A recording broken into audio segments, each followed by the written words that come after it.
The Gulf Coast is bracing for impact. Hurricane Idalia is quickly headed for landfall. We spoke with news producer Tegan Copeland from our sister station in Jacksonville tonight. And while the city there is not the epicenter of this storm or won't be affected by the epicenter, she says the community is still getting ready. There are 7 shelters open in that area, and they will still have the lingering effects once the hurricane hits the Sunshine State. So I think for a lot of people up north, it's something hard to wrap your head around. It's kind of similar to being in some sort of blizzard snowstorm. You know it's coming to some extent. I just think the immediate effects are probably going to be long lasting to those areas. And Copeland says some of the news team is staying put overnight and they will be ready to track the hurricane as it unfolds. More than 24 counties in Florida have issued evacuation orders ahead of the storm.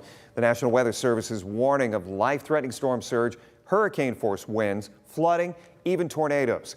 Emergency managers are also bracing for large-scale power outages after the storm. So with this all in mind, we wanted to bring back Chief Meteorologist Chris Vickers to talk more about the storm. And Chris, you said this at the top. There has been a change within the last hour or so in this storm. Just on the verge of becoming a major hurricane, Jeff. The change is this is now expected to be a Category 4 storm as it makes landfall. And this is going to be overnight tonight, early tomorrow morning. So let's get the big picture on what to be expecting. Currently, Category 2 storm winds 110 miles per hour, but the central pressure on this one continues to rapidly drop, which means that is a sign of a strengthening storm. So let me show you how massive this storm is. It is just off the western edge of Florida. So there's Tampa. It is just west of Tampa, but rapidly intensifying. And there's a very well-defined eye in this particular storm. Currently, Idalia has winds 110 miles per hour, moving north at 18 miles per hour. So this Category 2 storm, it is imminent that it will be making landfall early tomorrow morning as a Category 4 storm.